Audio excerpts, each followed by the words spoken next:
Bem-vindos novamente.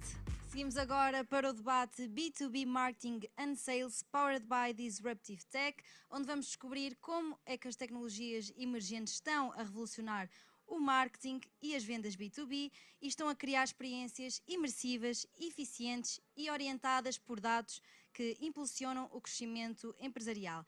Este painel é composto pelos oradores que chamo agora ao palco: Luís Bravo, vice-presidente da XR Safety Intelligence Europe. Uma salva de palmas. Bem-vindo. Ana Barros, CEO and founder da MarkTech Digital. Nuno Almeida, que é Mobile B2B Head Portugal da Samsung. Bem-vindo. Miguel Cruz, Marketing and Sales Director na Digital Sign. E a nossa moderadora, Teresa Moreira, Head of ACEP Academy. Sejam muito bem-vindos. Passo a palavra à Teresa. Até já.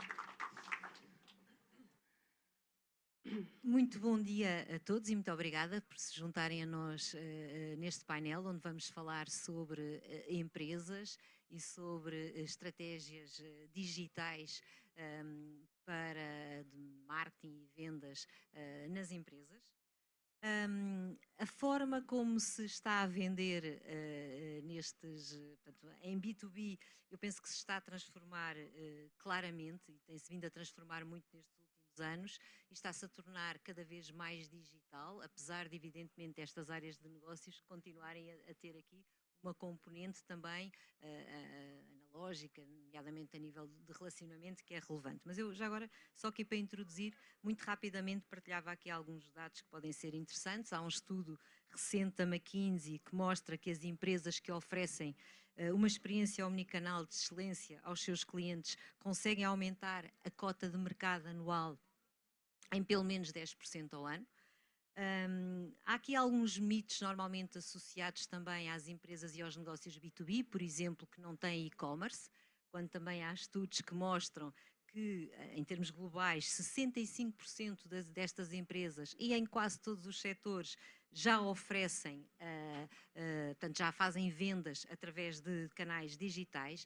Há também um estudo muito interessante que foi feito também aqui, penso que há um ano, pela Alibaba, junto a empresas espanholas, como sabem, é o principal parceiro comercial de Portugal, e em que mostrava que os empresários daquele país, cerca de 25%, tinham expectativas de conseguir concretizar encomendas num contexto totalmente digital, já, nos próximos anos, e portanto esperam poder relacionar-se com os seus parceiros neste contexto digital. Outros mitos, que os clientes preferem exclusivamente relacionamentos pessoais. Nós não nos podemos esquecer que temos mais de 50% da força de trabalho hoje em dia são millennials, são geração Z, esta vai crescer, que são os famosos nativos digitais, e portanto nós temos de facto uma percentagem muito elevada, cerca de 2/3, é o que mostra também este estudo, querem relacionar-se entre empresas em contextos digitais. E um último mito, que não se conseguem concretizar negócios de volume em plataformas digitais, e este estudo também mostra que há uma percentagem significativa, cerca de 1/3 das empresas que foram inquiridas, muito disponíveis para concretizar negócios acima dos $500.000 apenas em ambientes digitais.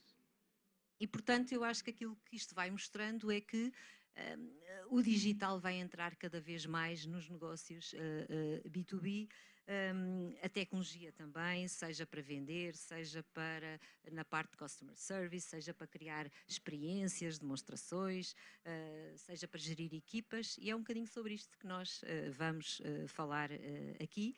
E a minha primeira pergunta vai ser para a Ana, que ajuda precisamente as empresas a criarem estratégias no digital, e queria que nos explicasse aqui um bocadinho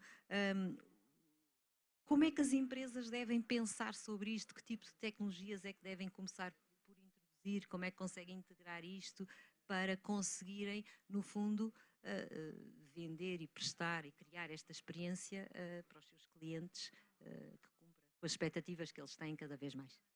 Obrigada Teresa, obrigada a todos por estarem aqui hoje. Sim, eu trabalho o mercado B2B já há mais de 20 anos, eu costumo dizer que é a minha praia. Se me pedirem para fazer B2C, eu não sei fazer B2C, não é? Agora, tenho estado aqui a assistir a um movimento muito grande, até as grandes empresas de B2C, telcos, financeiras, estão a fazer um movimento para B2B e aquilo que nós nos deparamos é que a forma de comunicar é de facto diferente, não é? Ou seja, nós no B2C temos uma pessoa, uma persona, como chamamos no marketing, que comunicamos, com determinadas características e necessidades. No B2B estamos a falar de uma comunicação de uma empresa para outra empresa. E dentro da outra empresa, que é o nosso cliente, a empresa X, há não sei quantos interlocutores, não é? E, portanto, a estes interlocutores, uns são decisores, outros são influenciadores, outros são as ovelhas negras dentro da organização que nós temos estado de mãos dadas. E o que é que acontece aqui? Há uma maior complexidade da forma como nós vamos conseguir comunicar com este nosso target, sabendo que este target ainda fica mais complexo, estamos a falar de diferentes gerações e sabendo que estamos muitas vezes a falar de tickets de 100k, 200k, meio milhão, 1 milhão, às vezes os projetos são estes os valores que estão envolvidos. Então, qual é o grande desafio aqui? É realmente olharmos para o negócio da empresa, entender o propósito real do negócio existir aqui no mercado, a quem é que se pode dirigir, quem são estas personas, quais são as suas necessidades e quais são os canais que nós nos devemos abastecer, digamos assim, dentro da organização para comunicar com estas personas, não é? E, portanto, há aqui um misto, claramente, do digital e do offline. O digital é super importante, eu costumo dizer que há 20 anos era inevitável, nós tínhamos de ter um cartão de visita, não é? E que dávamos aqui nestes eventos. Hoje em dia, com certeza, ninguém tem aqui o cartão de visita, trocam LinkedIn, foi substituído. Como há 20 anos havia uma brochura física e agora não há, há um site. Portanto, isto tudo tem que realmente existir. É um bocadinho como ter papel higiênico em casa ou ter pasta de dentes. E isto tem que fazer parte da vida da empresa. E o grande desafio que está aqui, hoje em dia, é entender quais são os canais offline e online e qual é a tecnologia que vai suportar isto. Não é? Porque para fazermos tudo isto há um posicionamento digital, mas depois entender quais são todos os outros touchpoints para nós estarmos com estas diferentes personas, para comunicarmos. E há pessoas que têm aqui necessidades e que nós preferem ter uma comunicação pelo digital, há outras pelo offline, portanto, continua a fazer sentido, e nesta nossa cultura portuguesa, continua a fazer sentido esta aproximação, o face-to-face, continua a fazer sentido as reuniões, mas há todo um trabalho antes de posicionamento de marca que claramente é feito no digital. Agora, existem N ferramentas que surgem diariamente e isto torna-se mais complexo, que é quais são as ferramentas então que vão suportar o meu negócio. E aqui a organização tem que fazer uma análise de qual é a minha maturidade digital no momento. Eu não vou estar a adquirir uma ferramenta X, que é um Ferrari, é um Porsche, e eu nem sequer tenho condutores dentro da minha organização para dirigir, não é, aquele Porsche. Portanto, se calhar não vale a pena começar por ferramentas que são gigantes, ferramentas que sejam menores, não é? Que estejam de acordo com a maturidade do negócio, mas que, por outro lado, permitem a integração com outras ferramentas já existentes na organização e a escalabilidade. Okay? Portanto, mais que tudo é entender quais são os veículos de comunicação, quais são as ferramentas que podem suportar um negócio e ter em consideração que estas ferramentas têm que estar realmente integradas. Agora, há aqui um beabá que nós vemos neste nosso mercado que ainda temos que colmatar, não é? Portanto, ter um site, que é uma coisa que parece básica, há muitas empresas, e nós temos aqui um grande núcleo de PMEs em Portugal, que de facto não têm um site devidamente atualizado, que seja user-friendly, que tenha todas as técnicas de SEO, etc., lá para ser encontrado. Depois também, se o site não está, depois não há uma ferramenta de marketing que esteja integrada com o site. Por sua vez, não há um CRM integrado com esta ferramenta, para termos aqui todo o fio condutor e termos a jornada do cliente. Depois há o pós-venda, tudo o que é ferramentas de atendimento ao cliente que devem estar integradas. Portanto, isto é uma jornada e o grande desafio é saber integrar isto, não é? Ter estas ferramentas, depois com todos os outros sistemas de informação que a própria empresa já tem. Mas há pelo menos aqui uma ferramenta muito interessante que temos todos nas mãos e às vezes, se calhar, nem nos lembramos do poder que esta ferramenta tem e daquilo que nos permite fazer, mas há quem saiba bastante sobre isso e de que forma é que, se calhar, um smartphone pode, de facto, ajudar as empresas também a usarem mais a tecnologia nas suas atividades comerciais. Bom, antes de mais agradecer o convite. Claro que sim. Deixem-me confidenciar-vos o seguinte, eu entrei na Samsung há 13 anos a esta parte. Depois de todos os projetos e inovações tecnológicas que têm vindo a ser desenvolvidas nestes anos, isto parecem de facto 26, não parecem 13.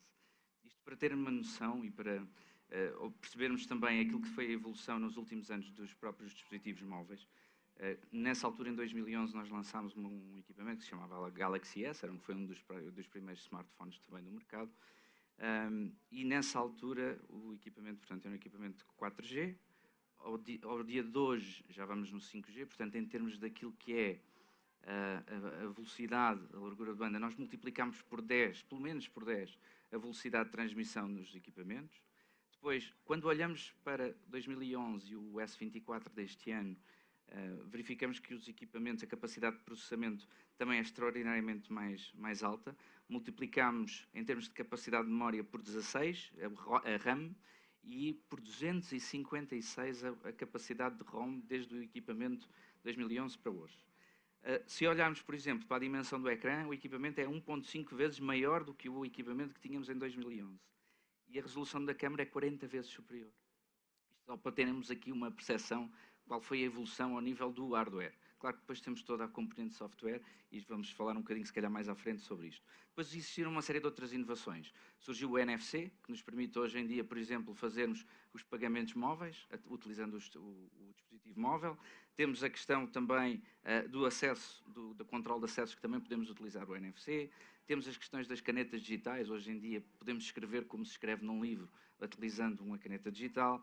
Bom, existem uma multiplicidade de inovações, como os dispositivos robustos, as carteiras digitais, tudo isto é uma realidade ao dia de hoje e que em 2011 não existia.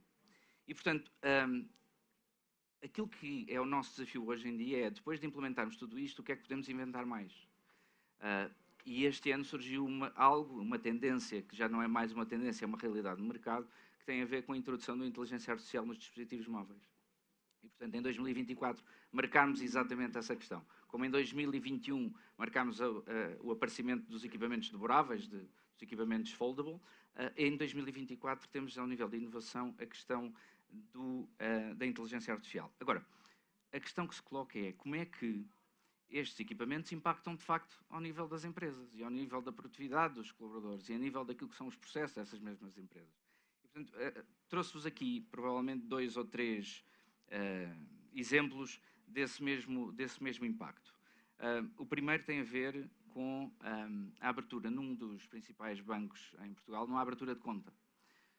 Essa abertura era feita há 5, 6 anos atrás, demorava aproximadamente 1 hora, quando íamos a um balcão fazer a abertura dessa mesma conta, e desafiaram-nos na altura para utilizarmos um dispositivo móvel, que não um smartphone, mas um tablet, para fazermos esse mesmo processo. E, portanto, trabalhámos em conjunto com o banco esse processo de digitalização e todos os documentos eram fotografados com o tablet, esses documentos eram integrados imediatamente no back-office do banco, os documentos fazíamos um scan, utilizando também a câmara, para os dados do próprio cliente e esses eram integrados também diretamente nos formulários.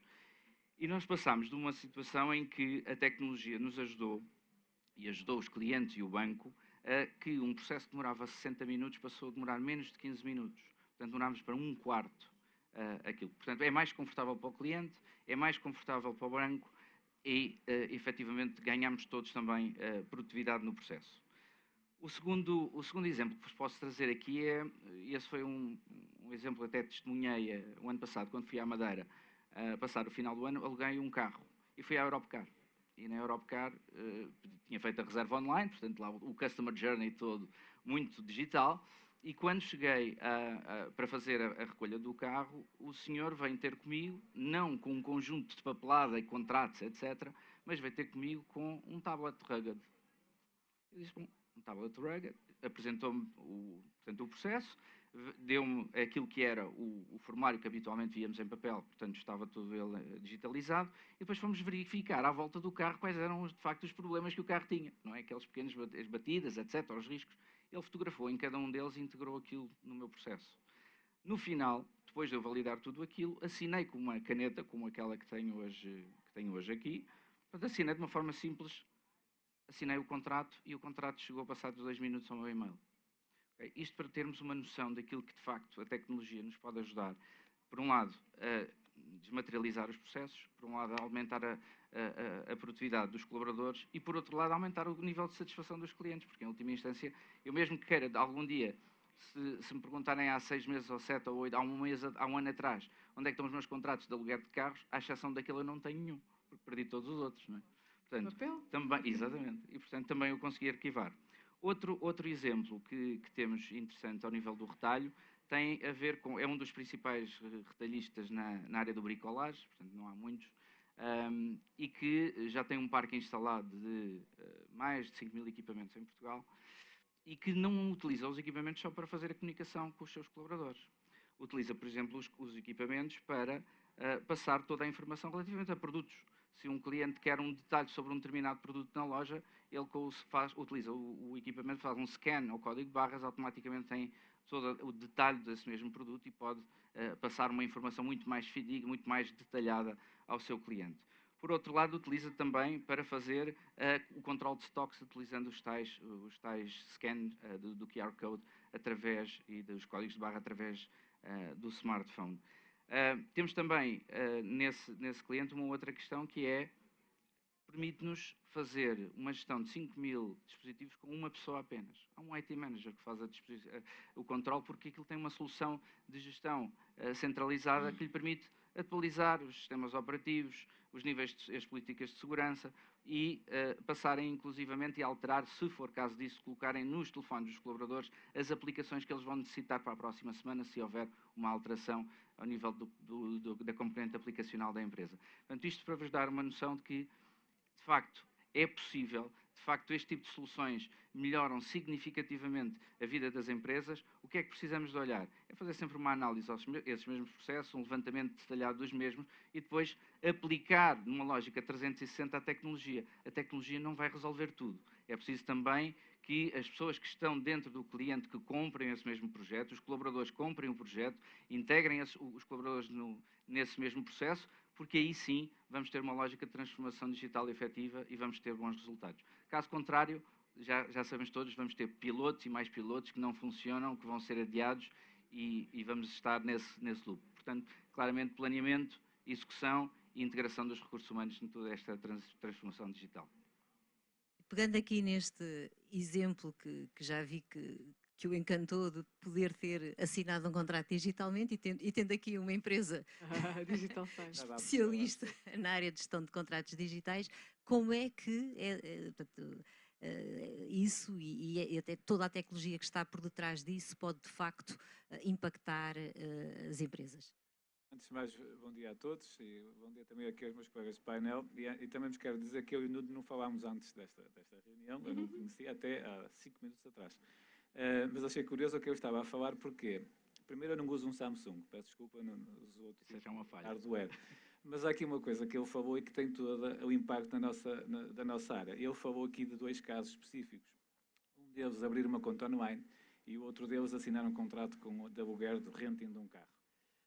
E de facto a Samsung consegue oferecer a parte do hardware e consegue facilitar este processo através da tecnologia que eles oferecem aos clientes. No entanto, é necessário acrescentar a isto segurança no processo. E é isso que a Digital Sign traz. Ou seja, eu estava-me a rir porquê? Porque quando estamos a falar de abertura de conta online, exatamente é possível fazer essa assinatura num equipamento biométrico, como o Samsung comercializa, por exemplo, os tabs que a Samsung comercializa e que de facto têm mais do que um nível de pressão e permitem que sejam utilizados para fazer uma assinatura grafométrica, como é usada hoje em dia. Mas para isso é preciso haver uma ferramenta que faça essa gestão, essa criação desse fluxo, para o Nuno poder assinar aquele contrato de aluguer de uma viatura e chegar àquele equipamento biométrico, é necessário haver um motor de assinatura, algo que pegue nesse documento e que leve para o Nuno assinar e que depois também o envie para o e-mail devidamente assinado por as partes. E aqui entra a Digital Sign. O que nós trazemos, de facto, a este processo é a segurança da assinatura em si. Porque, sejamos honestos, hoje em dia já não é um processo de assinatura suficiente para fazer uma desmaterialização completa de um processo.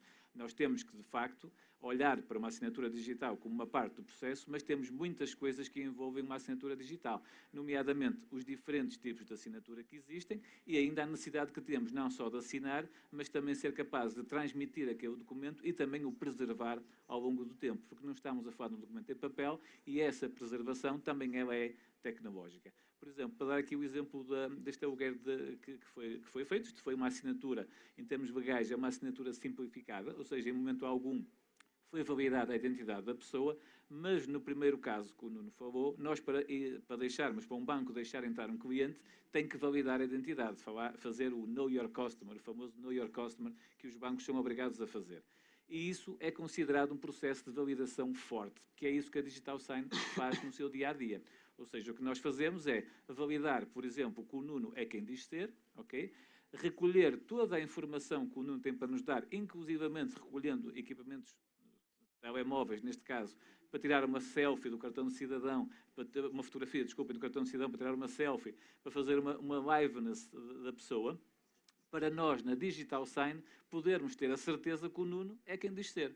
E só no final disso é que vamos dizer ao banco, olha, o Nuno é quem diz ser, tens aqui o Nuno, e ele tem uma assinatura digital qualificada. E o que é uma assinatura digital qualificada? Basicamente, é uma assinatura que o Nuno vai usar para assinar o documento para entrar naquele banco, para abrir uma conta naquele banco, e essa assinatura, sendo qualificada, tem algo que é único e que só essas assinaturas qualificadas garantem, que é a integridade, a autenticidade e o não repúdio. Ou seja, é garantia absoluta quando o Nuno assina aquele documento, que foi o Nuno que o assinou, ok? E caso o Nuno deixe de pagar um crédito, espero que isso não aconteça, por exemplo, com aquele banco, se vai ter que ser o Nuno, se por acaso disser, olha, não fui eu que abri a conta ou não fui eu que assinei este pedido de crédito, vai ter que ser o Nuno a provar que não fez aquela assinatura. Isto chama-se a inversão do ónus da prova e é isso que só o certificado qualificado dá.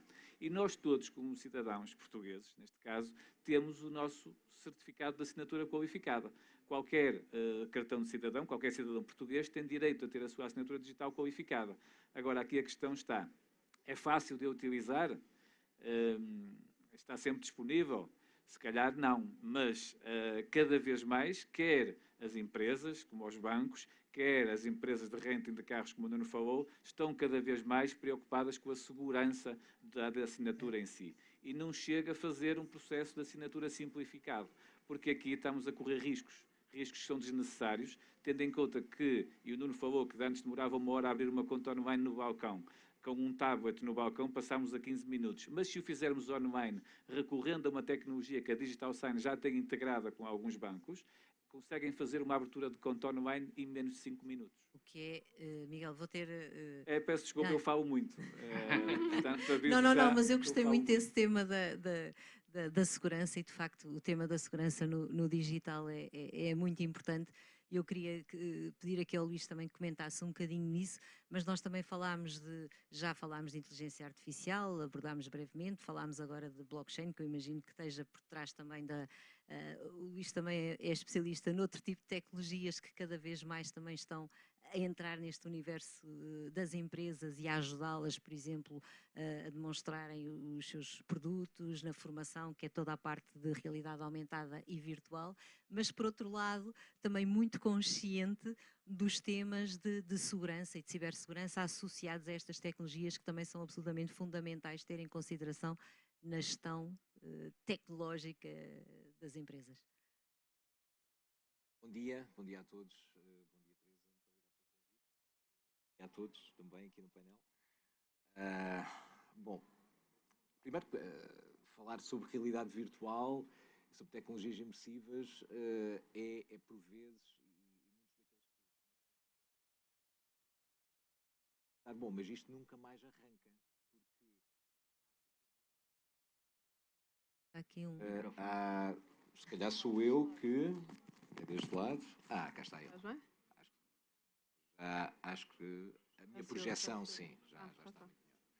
Dizia eu, mais ou menos de 2 em 2 anos, vemos tecnologias imersivas na Hype Curve da Gartner, se vocês notarem. Portanto, começou com realidade virtual, depois passar 2 anos realidade aumentada, depois passar 2 anos ou 1 ano e meio realidade mista, depois tivemos o metaverso, depois tivemos spatial computing.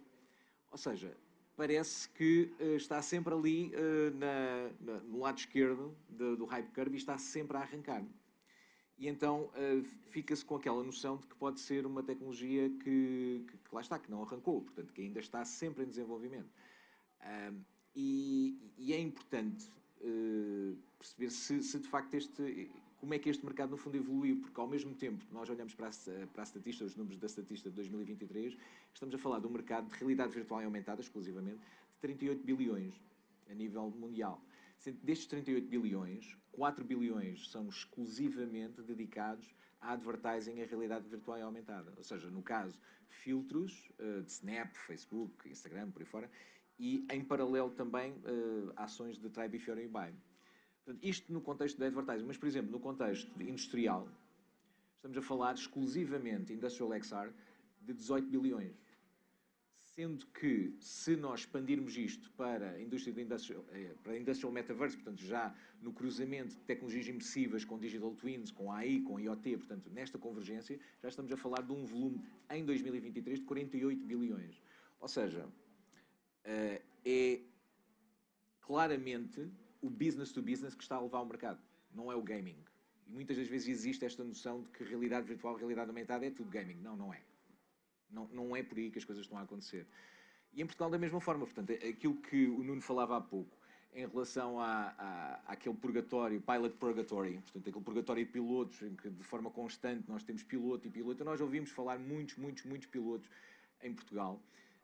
Agora, 12 de novembro, portanto, próximo 12 de novembro, nós vamos lançar o Portugal XR Report 2024, onde vamos dar conta do volume de organizações, de projetos, de talento dentro destas áreas que existem em Portugal. Posso-vos dizer que são organizações, estamos a falar um pouco mais do que 150 organizações que já foram identificadas.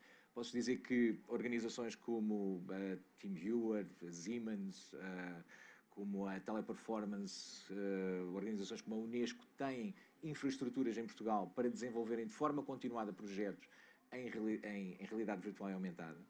E o número de mercados verticais onde estas aplicações, no fundo, estão a ocorrer, são identificados, são 18.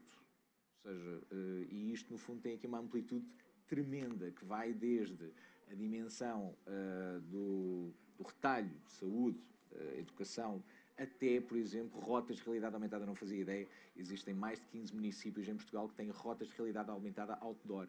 Portanto, é muito interessante. Tudo isto, no fundo, todas estas tecnologias, agora respondendo à tua questão, Teresa, todas estas tecnologias, no fundo, são tecnologias novas, portanto, naturalmente criam maior exposição a fenómenos de cibersegurança. Agora, além do tema da cibersegurança, acho que há aqui 2 riscos muito importantes que nós temos de ter em conta. Um diretamente ligado com a utilização deste tipo de ferramentas por pessoas que, no fundo, não têm a literacia necessária e que, no fundo, podem, naturalmente, fazer uma utilização irresponsável deste tipo de ferramentas. E isto, portanto, é um tema muito importante. E depois, naturalmente, também outros temas que estão ligados à adição, à saúde mental e ao necessário acompanhamento deste tipo de utilização, aqui mais numa perspectiva de business to consumer e na perspectiva do próprio utilizador, para que, no fundo, haja um onboarding e uma utilização eficiente destas ferramentas dentro do contexto organizacional. Ok. E agora falámos aqui já muito de pilotos e da necessidade de se passar do piloto à prática. E eu acho que, portanto, vou aqui agora voltar à Ana, que seguramente estará a ajudar algumas empresas no marketing digital a criar alguns pilotos e agora até com estas novas tecnologias da inteligência artificial. Mas o que é que depois, de facto, deve ou pode ser implementado na prática para maximizar a performance do marketing digital no negócio B2B? Bom, já falei aqui um bocadinho desta complexidade do que é comunicar para o mercado B2B, não é? Para as diferentes personas, tendo em consideração diferentes canais, diferentes tipos de conteúdo. Eu posso gostar mais de consumir um vídeo, podes gostar mais de ler um artigo, não é? Portanto, tudo isto tem que ser realmente avaliado. O que é que tem acontecido? Esta integração e os benefícios de ter realmente aqui uma integração leva-nos a que deixem de haver silos dentro das organizações, e isto é uma coisa que nós temos também que ainda educar o mercado neste sentido, que é conseguir ter as ferramentas integradas para deixar de haver silos entre os diferentes departamentos, as diferentes áreas, porque no fundo a empresa tem que ter uma visão de customer-centric e desta forma, tendo tudo integrado, conseguimos de facto ter a visão 360 e claro que isto vai melhorar toda a eficiência operacional, até o Nuno já deu aqui exemplos disto. E permite, acima de tudo, que haja aqui uma experiência mais direcionada e mais personalizada, não é? Agora, se me perguntares, ok, e como é que nós conseguimos ver aqui que retorno é que isto pode dar, não é? A tecnologia vai-nos poder dar este retorno e entender quais são os canais em que eu estou a apostar, aqueles que me estão a trazer mais retorno para a própria organização. Mas isto leva sempre a que a organização, acima de tudo, tenha que ter uma consciência de onde está hoje e para onde quer ir amanhã. Entender que, de facto, os seus processos de negócio e como é que, com esses processos, podem chegar aos seus clientes e atraí-los, quais são as tecnologias aqui que vão estar. E já se falou um pouco aqui também disto, que é a própria equipa, isto é uma ordem que vem de cima, ótimo, um mindset neste sentido, mas a própria equipa tem que abraçar tudo isto. E tem que haver aqui uma formação contínua da equipa. Portanto, isto é uma visão, e quando a empresa entra no digital, ainda há pouco estávamos a falar da questão da Covid, etc., todas as empresas, quem não entrou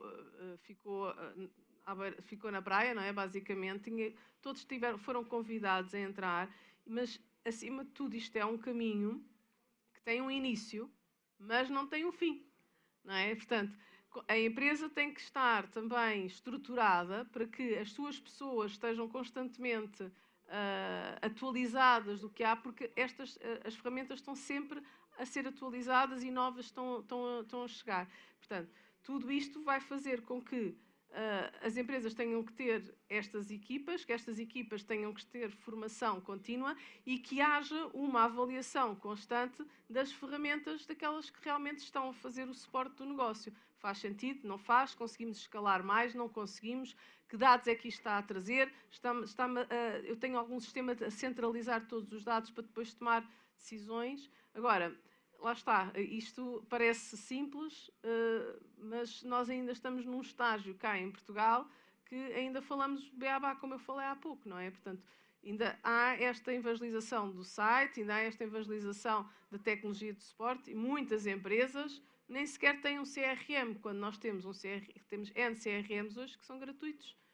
Há 15 anos não era, realmente, não é? Mas hoje há. E tudo isto é uma coisa que tem que ser temos que gerir e ir integrando. Eu costumo dizer que isto é um puzzle com várias peças e todas as áreas têm que estar integradas. O mindset tem que ser este e ainda estamos numa fase de educação e conseguir tirar os silos, porque entre marketing e vendas ainda vemos que há um gap ali grande, não é? Portanto, este trabalho é um trabalho que temos vindo a fazer e está em contínuo. Ótimo. E mais uma vez, se calhar nós continuamos a ter aqui uma ferramenta que pode ajudar na colaboração e na gestão de relacionamentos, quer entre equipas, quer também na gestão de relacionamentos com clientes, que penso que cada vez mais também passa muito por um smartphone e por algumas aplicações que nós temos aqui. Muito bem, eu, dado o tempo, e é uma preocupação também, eu ia dar-vos uma preocupação relativamente à componente da mobilidade hoje em dia, e 2 exemplos de colaboração e de gestão de equipas e gestão de cenários em ambientes de colaboração ou de trabalho remoto. A preocupação que vos queria partilhar tem a ver com o tema da segurança, e mais uma vez não falámos antes desta conversa, mas imaginemos que temos uma assinatura digital que é de facto extraordinariamente relevante, porque serve para assinar, por exemplo, contratos com validade legal, e se essa assinatura, se não estiver na cloud e estiver no dispositivo, for violada. Por isso, nós desenvolvemos também uma tecnologia na Samsung que se chama Samsung Vault e que, nesse local específico do equipamento, é guardado este tipo de informação confidencial. A nossa impressão digital, informações de passwords, informação de assinatura digital. Não é irrelevante escolhermos qualquer equipamento para ter este tipo de informação. É preciso termos um equipamento seguro, protegido e que, no caso de haver algum tipo de intrusão, também nos avise e que eventualmente ele próprio se autoproteja e bloqueie ao identificar que tem de facto uma vulnerabilidade. Essa é a primeira questão. A segunda questão tem a ver com, cada vez mais, nós temos verificado que há uma tendência a que no mercado se considere os smartphones ou os tablets um fringe benefit dentro das empresas. Portanto, faz parte do pacote salarial, do pacote de condições que são apresentadas aos colaboradores. Isto é absolutamente um risco. Quando nós passamos a gestão dos equipamentos e do parque de dispositivos numa empresa para os recursos humanos, ao invés de estar, de facto, em coordenação com o IT, temos um problema muito sério, ou podemos ter um problema muito sério ao nível daquilo que são os riscos da utilização desses mesmos dispositivos no ambiente empresarial. Portanto, criamos, provavelmente, vulnerabilidades muito sérias para as empresas. E quando estamos a falar de empresas que têm, inclusivamente, a gestão de infraestruturas críticas no país, isto é absolutamente, eu diria, inqualificável e, portanto, é inconcebível. Algum dia vamos ter, de facto, um problema sério que vem desta prática. Os dois exemplos, rapidamente. Temos o maior comercializador de café em Portugal, que trabalha connosco, tem centenas de comerciais na rua, tem milhares de touchpoints, portanto, cafés, restaurantes, pastelarias, etc., e que integra em todo o seu processo um dispositivo móvel, e nesse dispositivo móvel eles conseguem efetivamente fazer tudo. Conseguem verificar o histórico do cliente, toda a informação do cliente, conseguem verificar quais são as compras que têm, eventualmente os saldos que têm neste momento em aberto. Toda essa componente é controlada, é gerida e deixaram de ter múltiplos dispositivos onde necessitariam de ter essa informação. Está concentrado num equipamento, num software, numa plataforma e, portanto, eles gerem isso tudo de uma forma muito simples. Próximo passo do projeto, por exemplo, é integrarmos também a questão do pagamento. O equipamento já tem NFC, portanto, por que não termos um soft POS? Portanto, o próprio café, pastelaria, etc., poder pagar na altura ao comercial que lá vai e, portanto, rapidamente também, muitas das vezes as questões de incobráveis, etc., podem ser resolvidos com isto. Por último, em 2020, 2021 tivemos a questão da pandemia. Tivemos um problema significativo ao nível da educação em Portugal, que foi passarmos de facto as crianças para casa. Vocês têm a noção qual foi a área, ou a área geográfica em Portugal que melhor respondeu a este processo? Foi a região autónoma da Madeira.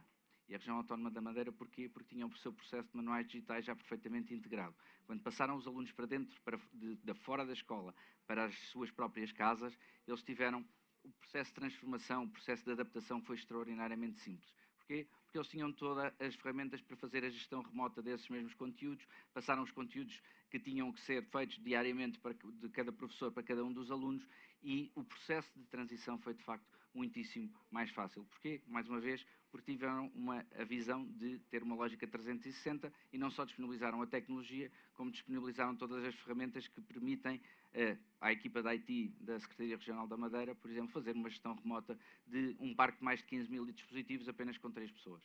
Isto só para vocês terem uma noção que é, de facto, ajuda, a tecnologia ajuda, mas, mais uma vez, voltando à primeira intervenção e ao final da primeira intervenção, temos de ter uma visão essa 360 que tem que envolver todos os stakeholders e, se não for assim, nós, de facto, não iremos ter um processo e um projeto de sucesso. Muito obrigado. E agora aqui para terminar, acho que a conversa estava ótima, mas estamos já um bocadinho no fim, mas eu já agora gostava só que o Luís e o Miguel ainda comentassem este tema, até que ponto é que a tecnologia pode de facto ajudar a construir bons relacionamentos e principalmente relacionamentos de confiança nesta área de B2B. Como é que conseguimos isso? Porque por outro lado, não é? Podemos achar que há aqui esta desumanização. Do lado do B2B, posso dar um exemplo prático de um caso de uso que foi a própria EDP, desde cedo sempre teve este espírito inovador e tecnológico e uma das primeiras desmaterializações que eles fizeram foi a assinatura de contratos B2B entre a EDP e alguma empresa que quisesse abrir um espaço comercial e que necessitasse dos serviços da EDP. Então o que eles fizeram foi utilizarem uma ferramenta de assinatura, ou seja, a nossa a ferramenta Signing Desk, em que basicamente o que eles fazem é que o cliente sabe das informações, entra por qualquer um dos canais digitais que a EDP tenha, seja através do e-mail ou até por telefone, e depois de aceitar essas condições, todo o processo de assinatura desse contrato com a empresa é feito de forma digital, ou seja, é gerado um documento para ser assinado pela empresa, esse documento segue e o cliente vai receber um e-mail, clica no link, acede à nossa plataforma, nessa plataforma está espelhado o contrato, e o cliente, se estiver tudo de acordo com o que foi negociado com as condições da EDP, clica lá num botão, faz a sua validação de identidade, e aqui a EDP é que vai gerir o risco. Pode ser um processo que exige um certificado qualificado, ou pode ser um processo que tenha menos risco e uma assinatura simples seja suficiente, e o cliente, depois de fazer esse processo, só recebe um OTP no seu telemóvel, coloca no portal e o documento é assinado. Volta à EDP, a EDP assina de forma qualificada e temos um contrato assinado pelas partes, sem qualquer contacto físico e de forma completamente digital. E aqui, só para terminar, também queria só falar sobre uma questão que tem muito a ver com nós estamos aqui a falar de abrir contas online e de regulação B2B, mas também temos aqui algumas coisas que impactam e que importa falarmos, e de forma muito rápida, que tem a ver com, agora, vocês todos já ouviram falar das carteiras digitais, das chamadas wallets. E também há um caso prático, todas essas wallets estão baseadas em blockchain, como a Teresa referiu, e aqui a questão tem muito a ver com a identidade digital. E neste momento eu só queria dar uma alerta que serve para empresas, serve para cidadãos, que tem a ver com o facto da vossa identidade. Porque muitas das vezes a vossa identidade não é bem vossa. Quando vocês vão a qualquer site para se registarem e pedem para vocês se registarem com o vosso Gmail, por exemplo, vocês estão a passar para essa empresa todas as vossas informações. E o que esta identidade digital, o que esta wallet europeia está a fazer e que a Digital Sign já tem vindo a trabalhar e tem a sua própria wallet digital, e se quiserem passar connosco nós podemos apresentar o que é que nós já estamos a fazer, o que nós estamos a garantir é que a identidade é de quem é vossa. E a vossa identidade é de exclusiva utilização vossa. Por exemplo, dar aqui um exemplo prático que vocês podem facilmente entender. Eu ontem fui a um evento desportivo, infelizmente o resultado não foi o que eu queria, mas nesse evento desportivo eu acedi através de um QR Code. E isso estava numa carteira. Nós já trabalhámos com isso também num clube do Norte, com o Braga. Estamos também em vias de trabalhar também com o Futebol Clube de Porto, também tem essa necessidade. Mas aqui o que acontece é que eu, se tiver que entrar num recinto em que diga, para eu entrar neste recinto tenho que ser maior de 18 anos, eu não tenho que mostrar o meu cartão de cidadão. Porquê? Porque o meu cartão de cidadão tem o meu nome, tem o meu número de contribuinte, tem a minha fotografia, tem uma série de dados que são meus e que eu não tenho que dar para provar que tenho maior de 18 anos. Para isso, o que eu tenho que dar é uma credencial. E a nova identidade digital vai trabalhar assim, desta forma, por credenciais. Eu só tenho que dizer àquele banco, àquele espaço, que eu sou maior de 18 anos, que sou profissional, que tenho emprego, que tenho uma morada naquele sítio, mas não tenho que dar todas as outras informações. E esta preocupação que nós todos temos que ter, sejam empresas, sejam cidadãos, temos que ter esta preocupação de que a identidade é nossa e temos muito cuidado com a quem a damos. O RGPD, que toda a gente ouviu falar. Eu vou terminar. É super importante mesmo, mas é que estão aqui a olhar, peço imensa desculpa. Portanto, se quiserem eu posso... Mas é super importante, eu acho que essa é a mesma noção e eu acho que seguramente o Luís vai só complementar, que eu queria só que terminasse agora também um bocadinho, se calhar entrando aqui um bocadinho também por este tema, que é um tema que eu sei que é muito... Sim, o tema da identidade é... dias, não é? Tem as mais imersivas, é um tema em que isto se coloca muito. Muito rapidamente, enquanto profissionais de marketing, acho que nós todos já nos habituámos a lidar com algoritmos, portanto, o algoritmo do motor de busca, com o algoritmo das redes sociais, neste momento temos várias influencers digitais que não existem e que têm milhões de followers, portanto, hoje já temos vários relacionamentos que já são mediados, portanto, pela tecnologia.